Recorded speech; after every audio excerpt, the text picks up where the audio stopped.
বিচারপতিদের অভিশংসনের ক্ষমতা সংসদের হাতে দেওয়াকে নিয়ে বিতর্ক এখনও অব্যাহত রয়েছে। এ নিয়ে বিভক্তি দেখা যাচ্ছে আইনজীবীদের মধ্যেও। অনেকে আশঙ্কা প্রকাশ করছেন এই সংশোধনীর পরে বিচার বিভাগ স্বাধীন থাকবে কিনা। অন্যদিকে দেশের বর্তমান যে রাজনৈতিক অবস্থা সেটি কি গণতান্ত্রিক প্রক্রিয়াকে বাধাগ্রস্ত করতে পারে? আপনাদের সবাইকে স্বাগত জানাচ্ছি বিবিসির বাংলাদেশ সংলাপে।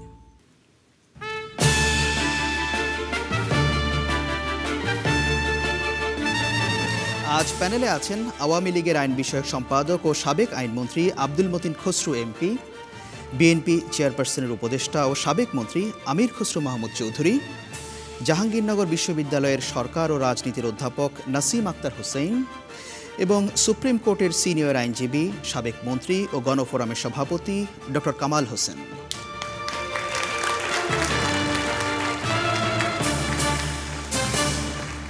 বিবিসির বাংলাদেশ সংলাপের এই অনুষ্ঠানে আপনাদের সবাইকে আরও একবার স্বাগত জানাচ্ছি। এই অনুষ্ঠানটি আমরা করছি ঢাকায়। আজ অনুষ্ঠানের প্রথম প্রশ্ন করবেন ফেরদৌসী খানম রোজি। আসসালামু আলাইকুম। আপনারা কি আমার সাথে একমত হবেন যে বিচারপতিদের অপসারণের ক্ষমতা সংসদের হাতে দিতে সংবিধানের ষোড়শ সংশোধনী বিলটি পাশ হলে গণতন্ত্র ও বিচার বিভাগের স্বাধীনতা আরও বেশি সুরক্ষিত থাকবে? ধন্যবাদ আপনাকে। সম্প্রতি এটা নিয়ে বেশ বিতর্ক হচ্ছে। আপনার প্রশ্ন হচ্ছে এটা হলে ওনার একটা মত যে বিচার বিভাগ এবং গণতন্ত্রের স্বাধীনতা আরও বেশি সুরক্ষিত থাকবে। ডক্টর কামাল হোসেন। এটা সুন্দরভাবে প্রশ্ন করেছেন, উনি প্রশ্ন আকারে রেখেছেন। তো আমার কথা হলো যে এই প্রশ্নর ব্যাপারে উভয় পক্ষেই কিছু বক্তব্য রাখবেন। আই এম শিওর আমার বন্ধু মতিন খসরু সাহেব এটার ব্যাপারে এর পক্ষে বলবেন, সম্ভবত আমার পাশে উনিও বিপক্ষ বলবেন। আমি বললাম আমি চাইনি যে এটা নিয়ে এখনই আমরা পক্ষ বিপক্ষ হট করে চলে যাই। অনেক মত এ ব্যাপারে থাকতে পারে, পক্ষে বিপক্ষে। আমার যে প্রস্তাব আমি এমনিও দিয়েছি যে কোনো একটা সংশোধনী করতে হলে সংবিধান হলো দেশের সর্বোচ্চ আইন, এবং এখানে কিছু সংশোধনী আনতে হলে 42 বছর পরে আলোচনা দরকার। কেন এটা আনা হচ্ছে, এই মুহূর্তে কেন আনা হচ্ছে, এর পক্ষে যেগুলো কথা আছে সেগুলো তুলে ধরা দরকার, এর বিপক্ষে যেগুলো আছে, যে আশঙ্কাগুলো আছে সেটার কেন হচ্ছে, 42 বছরের অভিজ্ঞতাকে সামনে রেখে হচ্ছে। এবং অন্য দেশে 42 বছরে কি ঘটেছে, একটা হবে যে আপনারই তো 72 সংবিধানে আমরা চলে যাচ্ছি।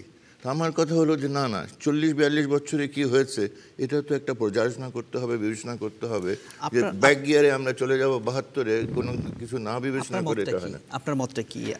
আমরা একটা বিবৃতি দেখেছি যেখানে আপনি, ব্যারিস্টার আমিরুল ইসলাম, মাহমুদুল ইসলাম এবং রকুনুদ্দিন মাহমুদ, আপনার শীর্ষ 4 আইনজীবী একটা বিবৃতি দিয়েছেন, কাগজে যেটি ছাপা হয়েছে। সেখানে আপনি বলেছেন যে সংসদে বিচারপতিদের অভিশংসন করা হলে বিচার বিভাগের স্বাধীনতা বিপন্ন হবে। আপনি কি সেটাকে মনে করেন?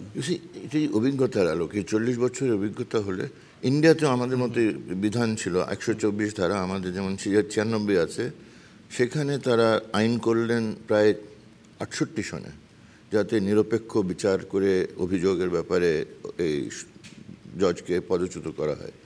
তারপরেও ওখানে আলোচনা হচ্ছে। ইন্ডিয়াতে ওদের যে কনস্টিটিউশন রিভিউ কমিটি হয়েছিল, তারাও বলছে যে না, এই ইমপিচমেন্টের ব্যাপারটা খুব আমরা সন্তুষ্ট থাকতে পারছি না। যে প্রশ্ন, যে আশঙ্কা যিনি প্রশ্ন করেছেন এই আশঙ্কা করে তারা বলছে না, ওরা প্রস্তাবগুলো দিয়েছে যে ন্যাশনাল জুডিশিয়াল কমিশন, ঠিক আমাদের যেটা সুপ্রিম জুডিশিয়াল কাউন্সিল এখন যেটাকে পরিবর্তন করা হচ্ছে তাকে করে আরও উন্নতভাবে করার ইন্ডিয়াতে প্রস্তাব দেওয়া হয়েছে। বাংলাদেশের ক্ষেত্রে আপনারা কেন মনে করছেন যে এখানে একটা আশঙ্কা তৈরি হয়েছে? সোজা কথা, এক হলো যে আমাদের 40 বছরের সংসদের যে কার্যকলাপের মধ্যে থেকে আমরা দেখি যে দলীয় ভিত্তিতে হয়। আর 70 অনুচ্ছেদ যখন আমরা করেছিলাম তখনও কিছুটা সমালোচনা শুনতে হয়েছিল, কিন্তু আমিও ভাবি নাই যে সব পুরাপুরি দলীয়ভাবে মানে সিদ্ধান্ত নেওয়া হবে। অনেকগুলো ব্যাপারে মুক্ত আলোচনা হবে, বিভিন্ন মত তুলে ধরা হবে। 40-42 বছরে দেখেন যে কোনো পার্টি এসুক না কেন, সেই ধরনের পার্লামেন্টারি পারফরমেন্স কারোর কাছ থেকে হয়নি যে নিরপেক্ষভাবে একটা জাতীয় বিষয়ে আসছে, পার্টি লাইনে কথা হয়েছে। এখন যদি এই অভিযোগ জজের ব্যাপারে আসে এবং যদি পার্টি অসন্তুষ্ট হয়ে থাকে একটা রায়, যেটা হয় কেন বিচার বিভাগ অনেকগুলো ব্যাপারে সরকারের কোনো কাজেরকে নিয়ে রিট করা হয়, ইভেন আইন পরিষদের যে আইন এটাকে নিয়ে প্রশ্ন ওঠে, যেমন এই কন্টেম্পট আইন যেটা করা হয়েছে এটাকে কোর্ট অসাংবিধানিক বলে ঘোষণা করেছে, বাতিল করে দিয়েছে। এখন যারা আইন করেছেন এটা মেজরিটি পার্টি করেছে, তারা বলে হ্যাঁ আমরা মেজরিটি আমরা করেছি, কি সাহস এই জজের, তো তারা এটাকে অসাংবিধানিক বললো। হ্যাঁ, অ্যাপিলে যে এটাকে সরানো যায়, কিন্তু জজ সাহেবকে যদি আমি সরিয়ে দিই তখন তো আর কিছু থাকলো না। ডক্টর হোসেন, তাহলে এই যে 70 অনুচ্ছেদ যেটা আছে, এই সংসদের হাতে অভিশংসনের ক্ষমতাটা ফিরিয়ে দেওয়ার ক্ষেত্রে এই 70 অনুচ্ছেদটাই কি একটা বাধা তৈরি করছে?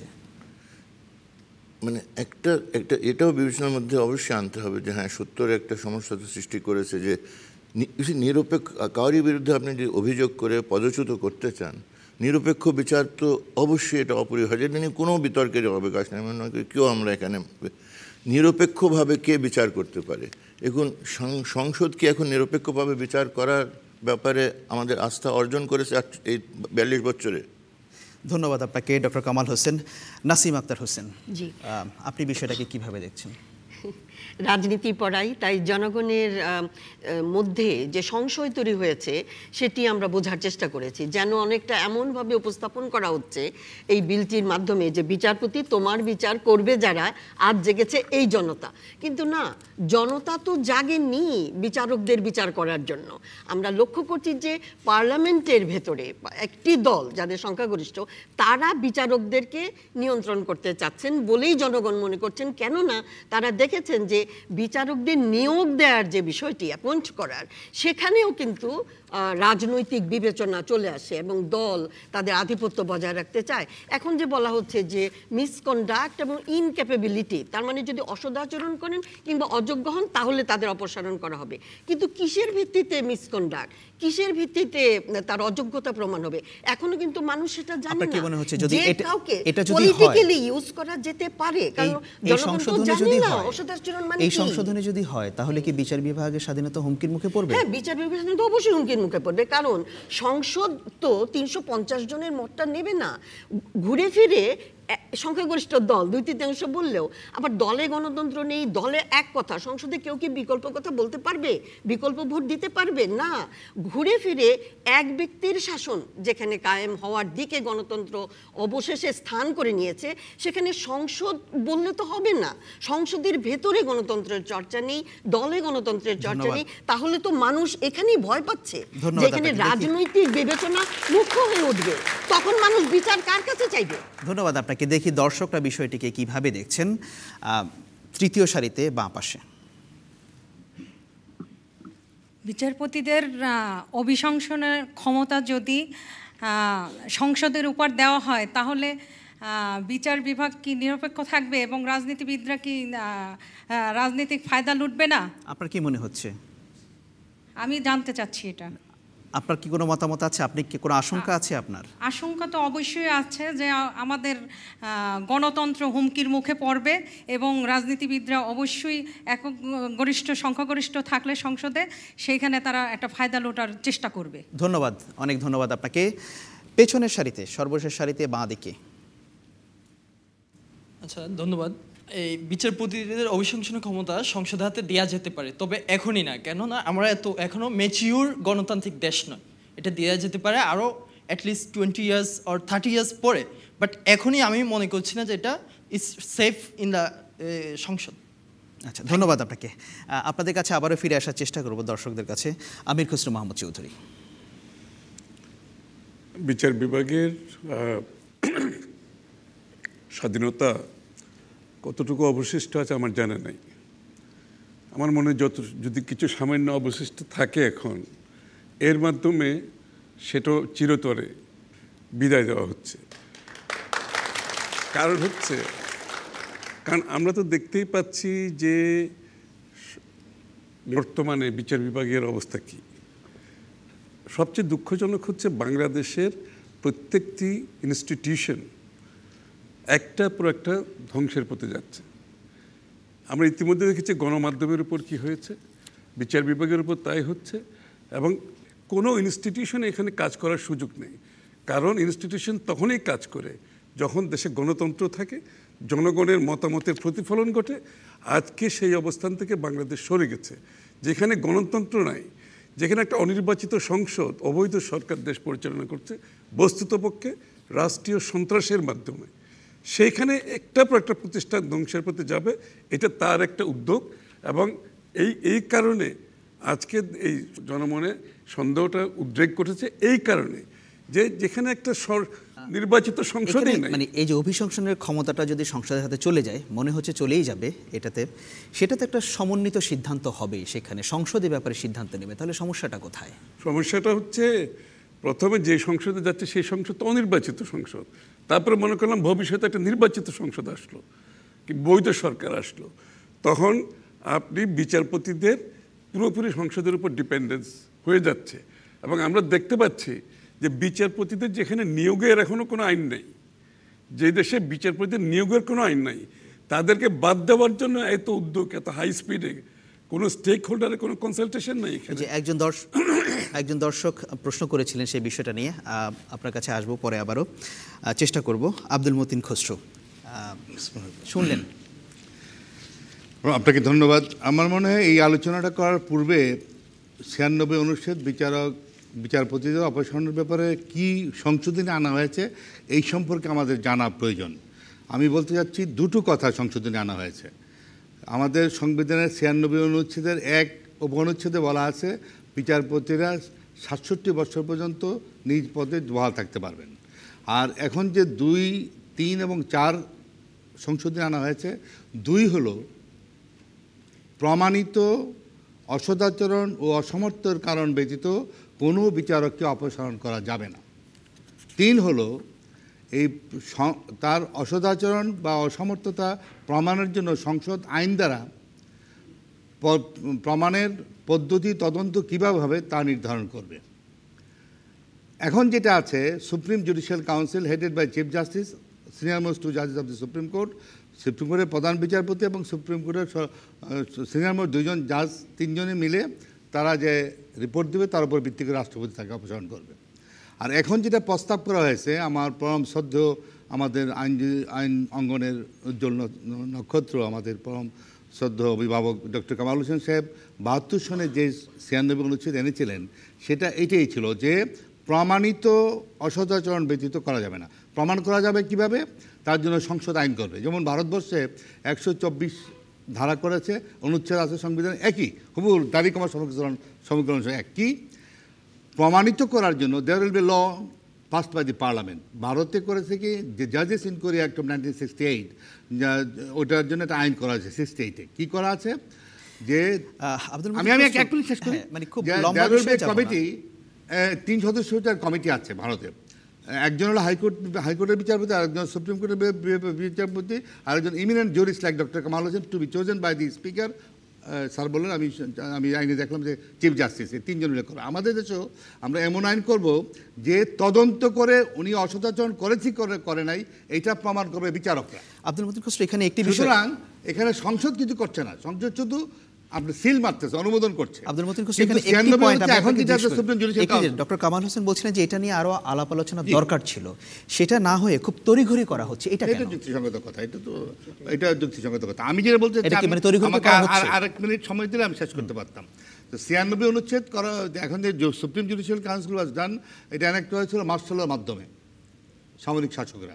আমাদের সুপ্রিম এই ব্যাপারে আমাদের অ্যাপিলেট ডিভিশন রায় আছে যে 5th amendment 7th amendment কেসে any amendment which is a nullity or done by martial law is void ab initio, it can never be condoned.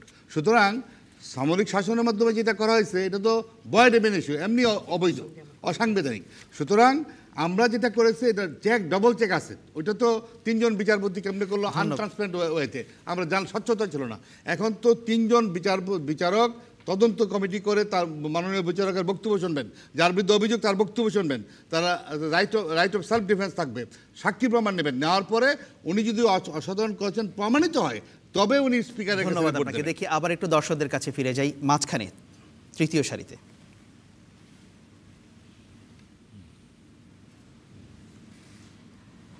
ধন্যবাদ। মাননীয় সরকার দলীয় সংসদ সদস্যের কাছে আমার প্রশ্ন যে বিচারপতিদের অভিশংসনের আইনটি কি সরকারকে একদলীয় শাসনের পথে কি হাঁটা হচ্ছে কিনা, এই বিষয়টা একটু মাননীয় সরকার দলীয় সদস্যের কাছে আমার প্রশ্ন।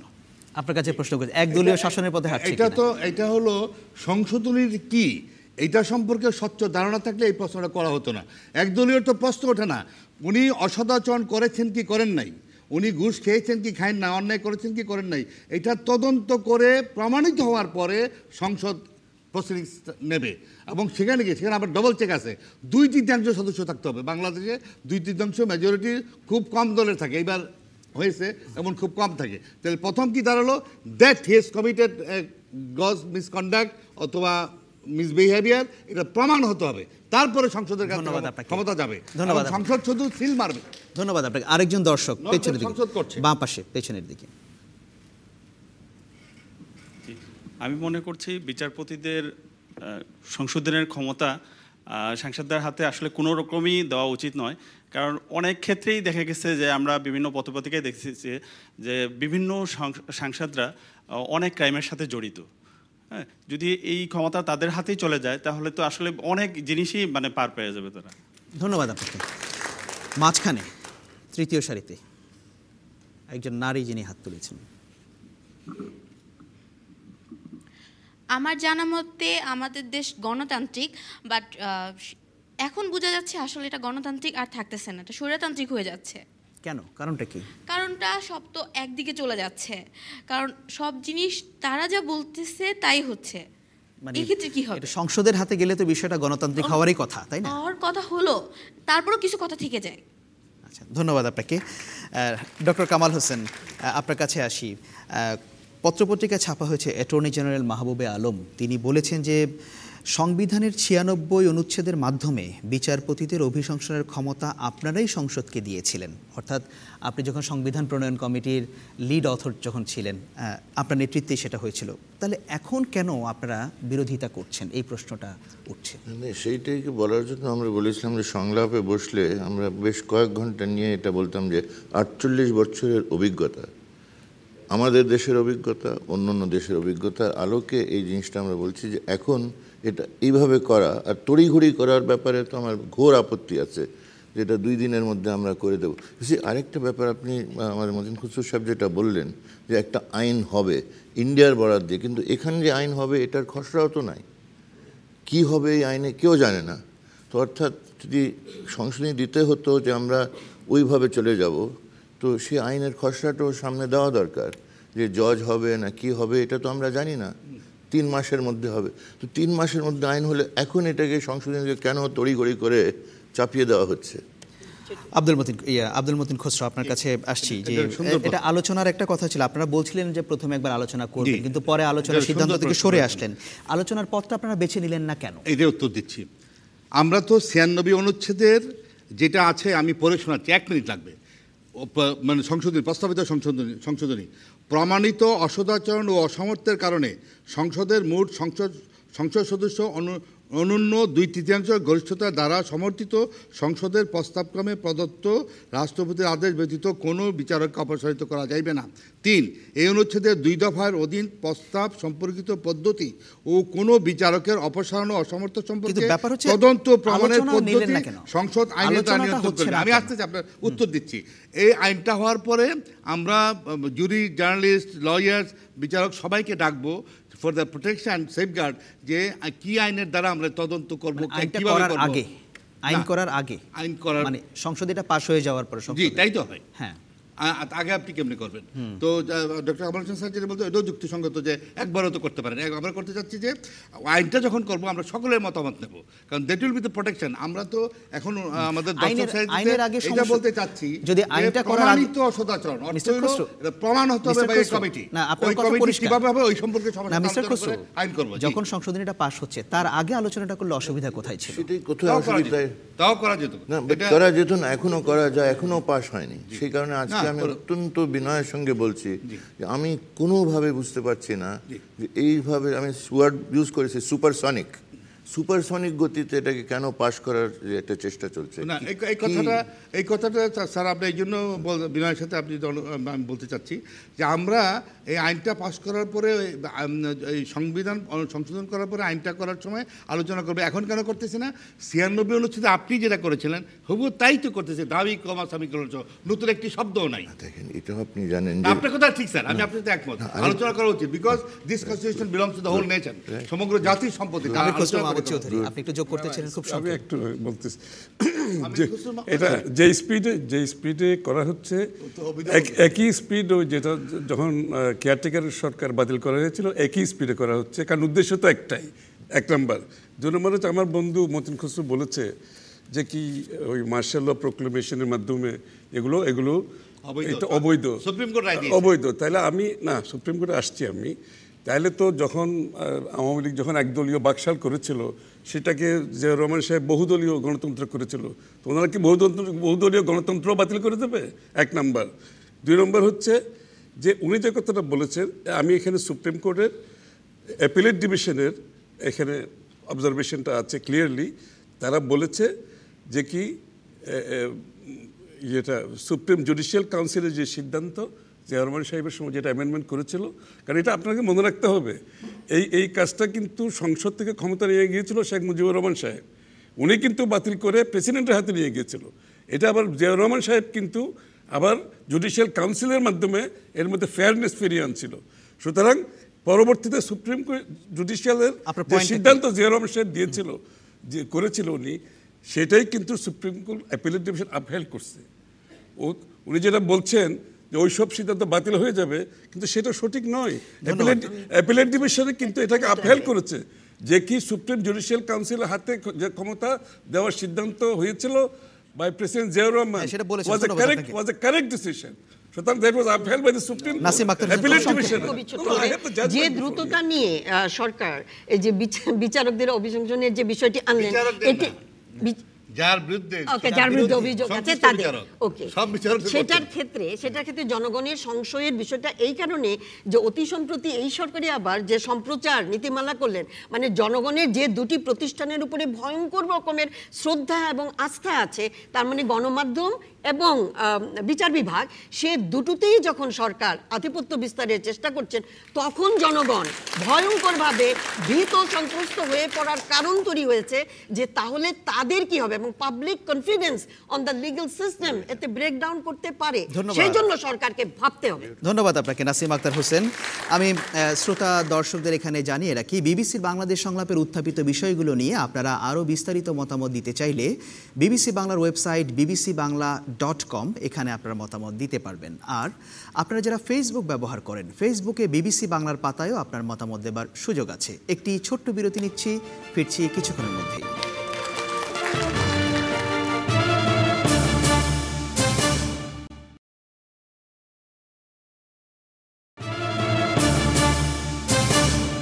বিরতির পর আপনাদের সবাইকে আরও একবার স্বাগত জানাচ্ছি বিবিসি বাংলাদেশ সংলাপে। অনেক ধন্যবাদ অনুষ্ঠানে আমাদের সাথে থাকার জন্য। পরের প্রশ্নে যাচ্ছি। পরের প্রশ্ন করবেন সালেম রহমান। আসসালামু আলাইকুম। আজকের অতিথিবৃন্দের নিকট আমার প্রশ্ন, আপাত দৃষ্টিতে এদিকে আওয়ামী লীগের জন্য সম্পর্কিতা কমে যাওয়া, অন্যদিকে বিএনপি দুর্বল হয়ে পড়ার ফলে ভবিষ্যতে বাংলাদেশের গণতন্ত্রের প্রক্রিয়ার কি কোনো সংকট দেখা দিতে পারে?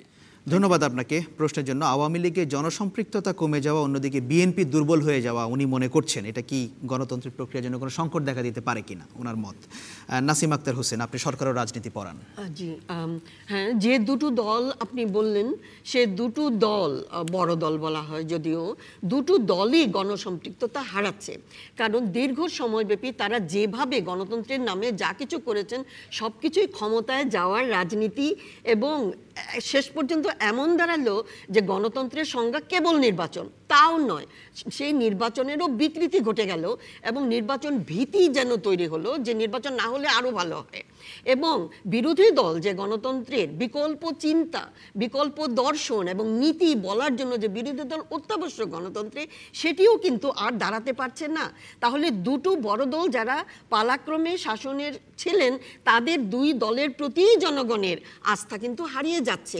এটি গণতন্ত্রের জন্য আসলেই ভালো লক্ষণ নয়। আস্থা হারিয়ে যাচ্ছে দুই দলের প্রতি, কিন্তু নির্বাচন হলে দেখা যাচ্ছে এই দুটো দলের প্রার্থীরাই কিন্তু নির্বাচনে ভালো করছে ঘুরে ফিরে।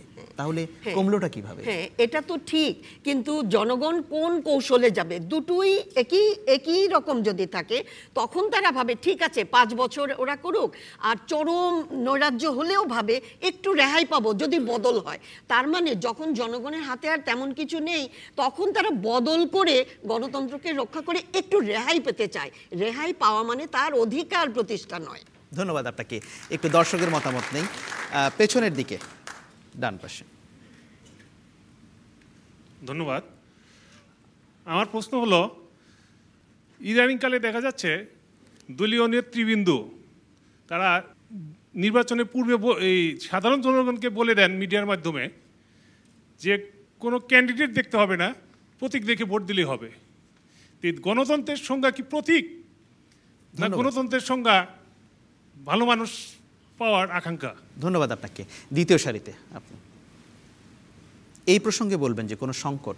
জি, অবশ্যই ইন ফিউচার সংকট হবে। সবচেয়ে দুর্ভাগ্য আমাদের জন্য যে আমাদের বিএনপি বলি, জামাত বলি, আর আমাদের বর্তমান আওয়ামী লীগ গভর্নমেন্ট বলি, তারা আসলে তো জনগণের কথা ভাবে না। ইন ফিউচারে যখন আমাদের দুই নেত্রী থাকবে না, ইন ফিউচারে আল্লাহ না করুক, দেখবেন তখন এই নেতৃত্বে তো অবশ্যই দুই গভর্নমেন্টের প্রবলেম হবে বা দুই দলের প্রবলেম হবে। তখন দেখবেন যখন ঠেকাই পড়ে যাবে, পিঠ থেকে যাবে, তখন জনগণের কাছে তারা ফেরত আসবে। কিন্তু তখন জনগণ তাদেরকে সাড়া দিবে কিনা, আই এম কনফিউজড। মানে আপনাকে মনে হচ্ছে জনগণ এখন তাদেরকে সাড়া দিচ্ছে না? দিচ্ছে না, আসলে আমাদের কোনো অপশন নাই, দ্বিতীয় কোনো অপশন নাই দেখেই একবার এদিকে ভোট দিচ্ছি, আবার এদিকে ভোট দিচ্ছি। আসলে আমরা একই মানে পালের ভিতরে আছে আর কি। ধন্যবাদ আপনাকে। আব্দুল মতিন খসরু, শুনলেন যে আওয়ামী লীগের জনসম্পৃক্ততা কমে যাচ্ছে বলে উনি বলছেন এবং বিএনপি দুর্বল হয়ে যাচ্ছে।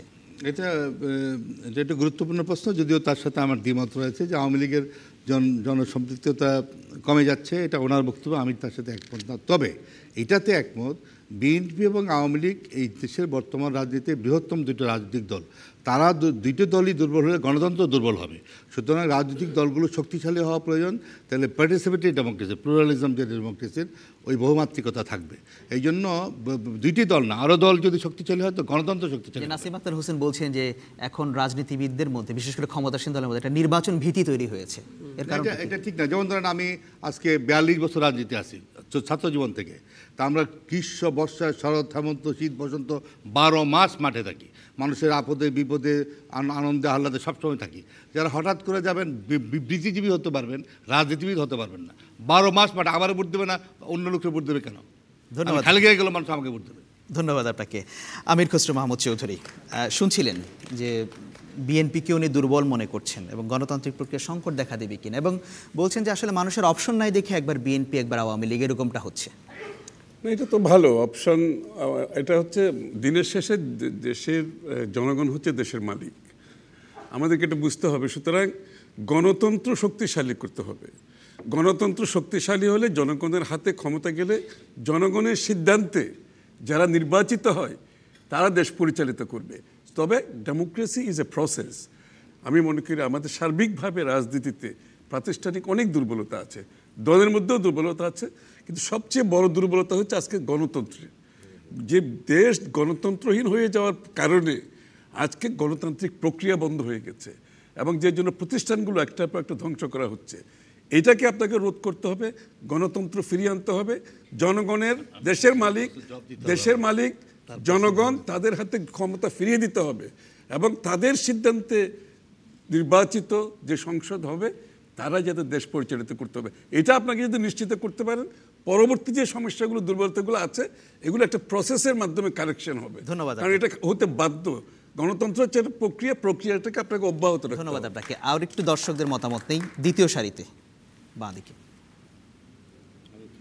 এখানে আমার প্রশ্ন হচ্ছে মাননীয় সংসদ সদস্যর কাছে যে এখানে দুইটা দলকেই শক্তিশালী হওয়ার কথা বলা হচ্ছে, কিন্তু সরকার কর্তৃক বিরোধী দলকে এমনভাবে দোষ এবং সব কিছু চাপায় দেওয়া হচ্ছে যে শক্তিশালী হওয়া তো দূরের কথা, তাদেরকে আরও চাপায় দেওয়া হচ্ছে, নুয়ে দেওয়া হচ্ছে। তো এক্ষেত্রে মানুষ যদি তাদের মত প্রকাশ করতে চাই, সে মতটাও তারা প্রকাশ করতে পারছে না। এবং আমরা দেখতে পাচ্ছি যে মত প্রকাশ করবে মিডিয়া, এটা ওটা সব কিছুই তাদের আন্ডারে নিয়ে নেওয়ার চেষ্টা করা হচ্ছে। তো এক্ষেত্রে শক্তিশালী হবে কি করে, দেশ চলবে কি করে, দেশ কি তাহলে একনায়কতন্ত্রের দিকে যাচ্ছে? আমরা তো কোনো মত প্রকাশ করতে পারছি না। ধন্যবাদ আপনাকে। সামনের সারিতে আরেকজন দর্শক। আমরা একদিকে দেখলাম 5ই জানুয়ারির ভোটার বিহীন নির্বাচনের মাধ্যমে আওয়ামী লীগ সরকার তাদের ক্ষমতাকে টিকিয়ে রাখার জন্য জনগণের সাথে প্রতারণা করে ক্ষমতা টিকিয়ে রাখার একটা ব্যবস্থা করেছে। অন্যদিকে বিএনপিকে দেখলাম যে সরকারকে টেনে হিসেবে ক্ষমতা থেকে নামানোর ঘোষণা বারবার দেওয়া সত্ত্বেও তারা যেভাবে ঘরে বসে হুঙ্কার দিচ্ছে বারবার, তো মানুষ এখন তাদের প্রতি আর কোনো আস্থা আছে বলে আমরা মনে করি না। এই ক্ষেত্রে আমার মনে হয় মানুষ এখন বিএনপি আওয়ামী লীগ বাদ দিয়ে অন্য কোনো রাজনৈতিক শক্তিকে ক্ষমতা দেখতে চাচ্ছে। ধন্যবাদ আপনাকে, অনেক ধন্যবাদ। প্যানেলে ফিরে আসি। ডক্টর কামাল হোসেন, আপনি সব কথাই শুনলেন, আপনার কাছে কি মনে হচ্ছে যে দেশে কি গণতান্ত্রিক স্পেসটা, জায়গাটা কমে যাচ্ছে? এখানে আমি নাগরিক প্রফেসরের সঙ্গে আমি একমত, কেন আমিও কিছু নির্বাচনের অভিজ্ঞতা রাখি। 70-এর নির্বাচন আমি বঙ্গবন্ধুর চিফ ইলেকশন এজেন্ট হিসাবে নির্বাচন করেছি, অর্থাৎ 73-এ নির্বাচিত হয়েছি, অর্থাৎ আমিও কিছুটা অভিজ্ঞতা রাখি। নির্বাচন পদ্ধতি যে নষ্ট হয়েছে এটা আমি আশা করব যে আমার দুই কলিগ দুই পার্টি থেকে স্বীকার করবেন। আমরা যখন ইলেকশন করেছি তখন ব্যয় হতো 2-1 লাখ টাকা, অনেকেরই 2-1 লাখ টাকাও হতো না। এখন কোটি কোটি টাকা ব্যয় হয়। এই কারণে যে দলগুলো হয়ে গেছে অনেক টাকার মালিক, এবং সেই টাকা কাজে লাগানো হয় উপর থেকে একদম তৃণমূল পর্যায় পর্যন্ত টাকা দিয়ে নিয়ন্ত্রিত দল এবং নির্বাচন পদ্ধতি। এবং নতুন নতুন শব্দ আবিষ্কার হয়েছে এই 73-এর পরে 75-এর পরে। মনোনয়ন বাণিজ্য, ইলেকশনের সঙ্গে মনোনয়ন বাণিজ্যর কোনো সম্পর্ক হতে হয়? উনি জানেন যে বিভিন্ন দলে, বড় দল বিশেষ করে বড় দল বড় হয়েছে এইভাবে, মনোনয়ন বাণিজ্যের মধ্যে কোটি টাকার মালিক হয়েছে। ডক্টর হোসেন, ওই যে উনি যে প্রশ্নটা করছেন, গণতন্ত্রের স্পেসটা কি কমে যাচ্ছে নাকি বাংলাদেশে? সেই কমানো হচ্ছে এই কারণে যে জনগণ আজকে কেন অসহায় বোধ করছে, যে আমি পরিবর্তন চাই, পরিবর্তন জন্য ভোট করার জন্য বলছে এই দল অথবা ওই দল। এই দুই দলের মধ্যে সীমাবদ্ধতা যেটা হয়েছে এটা সংবিধানে লেখা নেই। সংবিধানে বড় দল বলে কোনো কথা নাই, এবং দুই দলের যে কাছে আমরা গণতন্ত্র নিয়ন্ত্রিত হবে এটাও কথা না। মাল্টি পার্টি ডেমোক্রেসির জন্য যে পরিবেশ সেটা ধ্বংস হয়েছে টাকা দিয়ে। আচ্ছা, আরেকটি প্রশ্ন, যে মূল প্রশ্ন যেটা করছেন যে ওনার দৃষ্টিতে আওয়ামী লীগের জনসম্পৃক্ততা কমছে, বিএনপি দুর্বল হচ্ছে। আপনি তো গত 2 দশক ধরে ভিন্ন ধারার রাজনীতির কথা বলছেন এই দুটো দলের বাইরে। তো এইটা যদি হয়ে থাকে, ওনার কথা যদি সত্যি হয়ে থাকে, এটা কি আপনাদের জন্য কোনো শুভ সংবাদ যদি এই দুই দল দুর্বল হয়ে থাকে বা জনসম্পৃক্ততা কমে থাকে? সেখানেই বলছি যে আমাদের একটা আলোচনা আশা করি পরে করবেন, যে নির্বাচন পদ্ধতিকে কিভাবে সংস্কার করতে হবে, যেখানে টাকার নিয়ন্ত্রণ, বিশেষ করে কালো টাকার নিয়ন্ত্রণ। আর এই যে হাজার হাজার কোটি টাকা শুনতেছেন ব্যাংকগুলো থেকে যাচ্ছে, কেন যাচ্ছে, কার কাছে যাচ্ছে, এবং এটা কি কাজে লাগানো হয়? হাজার হাজার কোটি টাকা। আপনারা নিজের কনস্টিটিউয়েন্সিতে সবাই খবর নেন যে কত টাকা ব্যয় হচ্ছে একটা নির্বাচনে। এটা থেকে কালো টাকা, টাকার নিয়ন্ত্রণ থেকে মুক্ত করতে হবে। আর বড় দল, আমি সিনসিয়ারলি মনে করি যে তারাও এটার খপ্পরে পড়ে যান, তারাও এটা থেকে মুক্ত হতে পারছেন না, কোটি টাকার নির্বাচনের যে পদ্ধতি। ধন্যবাদ আপনাকে। আব্দুল মতিন খুসরো, আপনি একটা জবাব দিতে চেয়েছিলেন, এবং একই সঙ্গে আপনার কাছে প্রশ্ন ছিল যে বিরোধী দলকে সরকার এমনভাবে দমন করছে যে তাদের কথা বলার সুযোগ নাই, তারা যে মানুষের মত প্রকাশ করবে সেই সুযোগটা পর্যন্ত হারিয়ে যাচ্ছে। তাহলে আসলে গণতন্ত্রের জায়গাটা থাকছে আর কোথায়? প্রথম কথা, আমার বন্ধু Amir Khasru Mahmud Chowdhury, is a good friend of mind, সে প্রথমে রাজনৈতিক দৃষ্টিকোণ থেকে অ্যাটাক করে কথা বলেছেন। এবং দেখলাম আরেকজন বলল যে 5ই জানুয়ারির ভোটারবিহীন নির্বাচন সম্পর্কে আমার একটা সুস্পষ্ট বক্তব্য দলের পক্ষ থেকে দেওয়া প্রয়োজন। আমাদের সংবিধানে আছে একটি সরকার 5 বছরের জন্য নির্বাচিত হবে। গত 5ই জানুয়ারির আগে 5 বছর সমাপ্ত হওয়ার পরে যে সাধারণ নির্বাচন ইলেকশন কমিশন ডিক্লেয়ার করলো, সেখানে বিএনপি বয়কট করলো, আওয়ামী লীগ যদি বয়কট করতো তাহলে যারা যারা ইলেকশন করে পাশ করতো তারাই সরকার গঠন করতো। এখন বিএনপি বৃহৎ বিরোধী দল, তারা বয়কট করলো কেন? তাদেরকে আমরা বাধা দিয়েছিলাম? এইটা মনে রাখবেন, যদি আমরা নির্বাচন না করতাম তাহলে একটা অনির্বাচিত অন্য সরকার আসতো। ওয়াজ ইট মোর ক্রেডিবল? ওটা কি অধিকতর গ্রহণযোগ্য হইতো? এটা একটা বৈধ সরকার, নির্বাচিত সরকার। বিএনপির ভাষায় কথা বললে তো হবে না। আমার বন্ধু আমির খসরু মাহমুদ চৌধুরী, তার একটা পার্টিকুলার কনস্টিটিউয়েন্সি আছে, এই জন্য ওইভাবে উনি কথা বলেন, তাদেরকে খুশি করতে হবে। তুমি গেলা বিবিসিতে এই কথাটা বললে না? ইটস নট এটা হাইকোর্ট কর্তৃক সুপ্রিম কোর্ট এটা চ্যালেঞ্জ হয়েছিল। বেশ আমার পরম শ্রদ্ধ মুরব্বী আমাদের অভিভাবক ডক্টর কামাল হোসেন সাহেব সহ 15 জন অ্যামিকাস কিউরি ছিল। মানে সুপ্রিম কোর্ট রায় দিয়েছে, it's a valid government, genuine government, duly elected government. ধন্যবাদ আপনাকে আব্দুল মতিন খসরু। আমি শ্রোতা দর্শকদের এখানে জানিয়ে রাখি, বিবিসির বাংলাদেশ সংলাপের আগামী অনুষ্ঠানগুলোতে আপনারা অংশ নিতে চাইলে আপনি টেলিফোন অথবা SMS করতে পারেন 01-752-777-222 এই নম্বরটিতে। এছাড়া আপনি ইমেলও করতে পারেন। ইমেল করার ঠিকানা সংলাপ@bbc.co.uk। আরেকটি বিরতি নিচ্ছি, ফিরছি কিছুক্ষণের মধ্যে।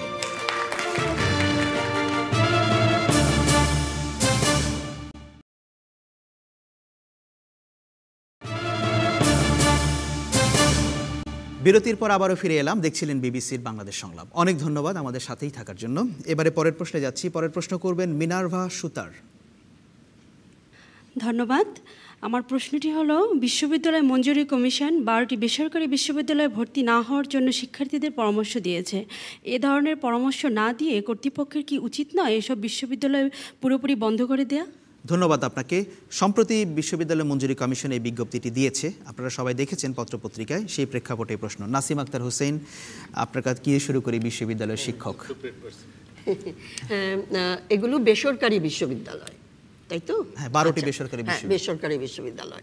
এখন এই বেসরকারি বিশ্ববিদ্যালয়টি একটি বাণিজ্যের বিষয়, এটা বাজারের সঙ্গে সম্পৃক্ত এবং মুনাফা বাজারের প্রধান লক্ষ্য, তাই তো? তাহলে বিদ্যাকে কেন্দ্র করে মুনাফা অর্জন হয়ে গেছে প্রাইভেট সেক্টরে অনেকের উদ্দেশ্য, কিন্তু বিদ্যার সঙ্গে তো মুনাফা বা লাভকে যুক্ত করা যাবে না। এটাই ভুল, মূলত এখানেই ভুল। তারপরও কোনো বিশ্ববিদ্যালয় প্রাইভেট সেক্টরেও অনেক ভালো করছেন, কারণ সেখানে কেবল মুনাফা নয়, বিদ্যা অর্জন এবং বিদ্যা চর্চার মতো সুবিধা তৈরি হচ্ছে। কিন্তু অনেক বিশ্ববিদ্যালয় আছে যেগুলো একেবারেই ওনার প্রশ্নটা ছিল যে যারা অনিয়ম করছে সেটা কি বিশ্ববিদ্যালয় পুরোপুরি বন্ধ করে দেওয়া উচিত নাকি শুধু সতর্ক করলেই চলবে? না, যেটি করা প্রয়োজন সেটি হচ্ছে রাষ্ট্রের প্রয়োজন হচ্ছে তার নিয়ন্ত্রণ রাখা এই প্রাইভেট সেক্টরে, বিশেষত বিশ্ববিদ্যালয়গুলির উপর, এবং যেগুলো নিয়ম মাফিক চলছে না এবং সঠিক অর্থে বিদ্যাচর্চা হচ্ছে না, কেবল মুনাফার পেছনে ছুটছে, সেগুলোকে কন্ট্রোলে রেখে শুদ্ধির দিকে নিয়ে যাওয়া।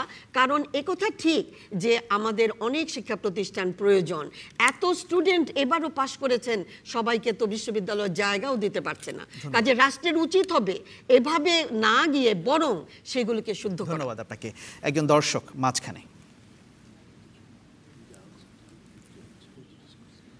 আমাদের মতো যারা প্রাইভেট ইউনিভার্সিটিগুলোতে পড়ি, মানে প্রাইভেট ইউনিভার্সিটি যদি বন্ধ করে দেওয়া হয় তাহলে আমাদের মতো স্টুডেন্টদের কি হবে?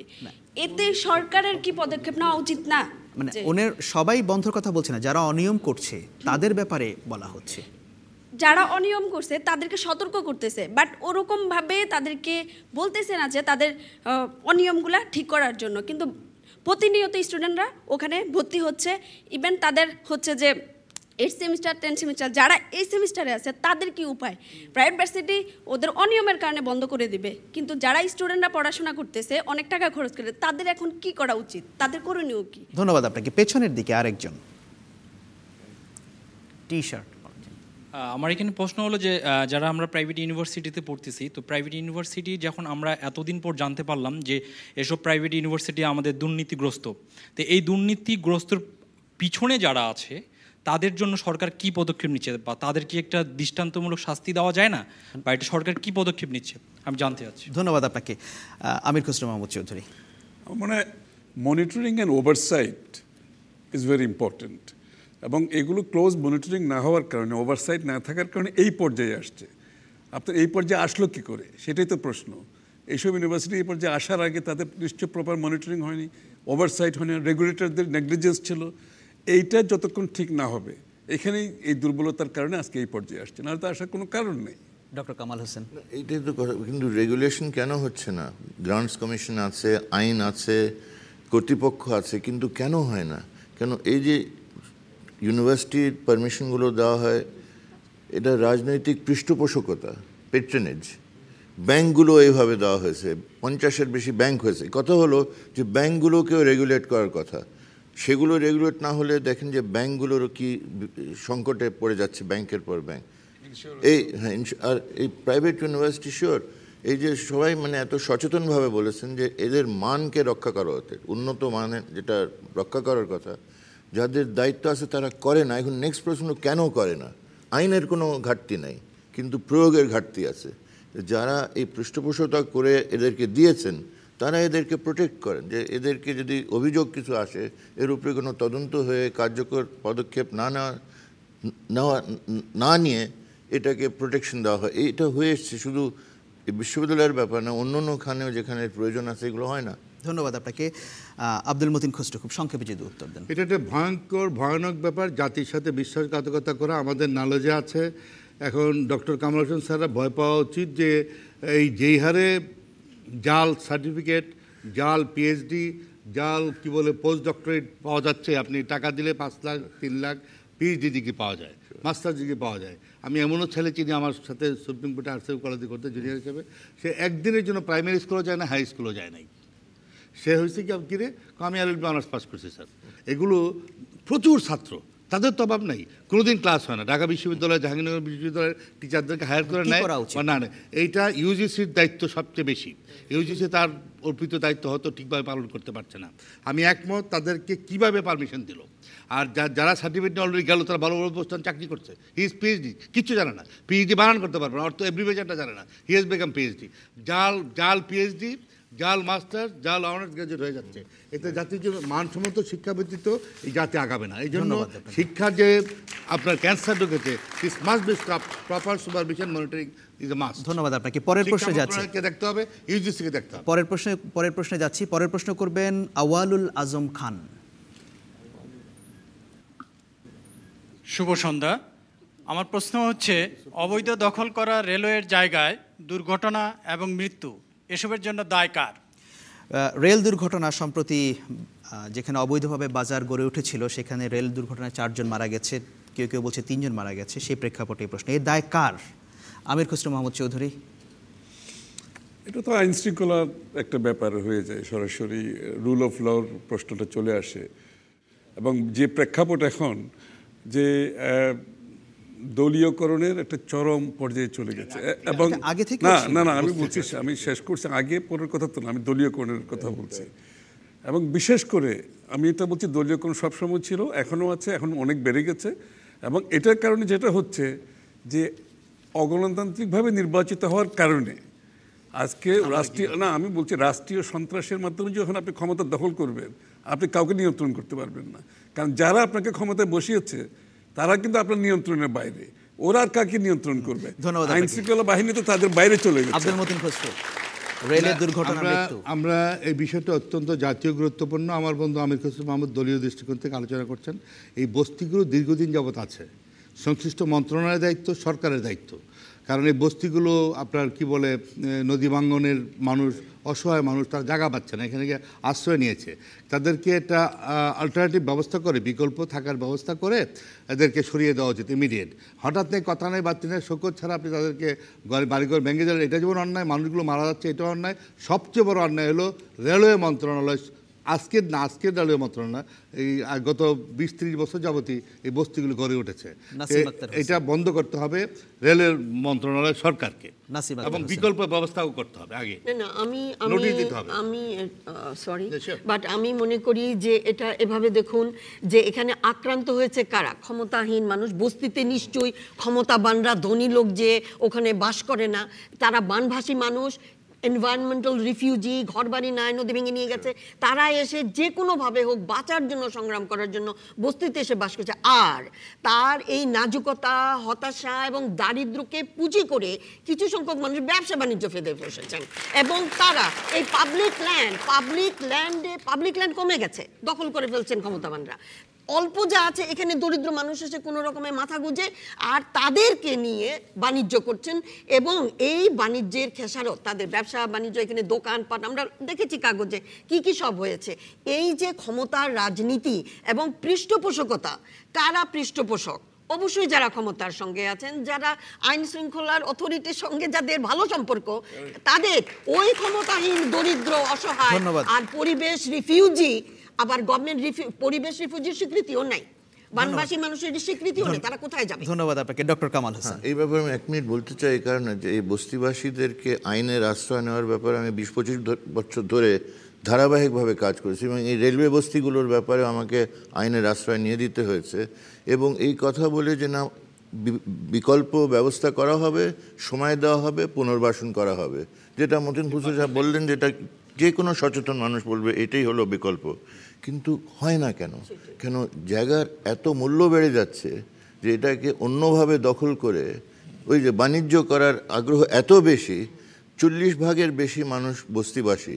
তাদের জন্য 2 সরকারই কিন্তু হাউজিং পলিসিতে বলেছে এদের পুনর্বাসনের ব্যবস্থা করা হবে।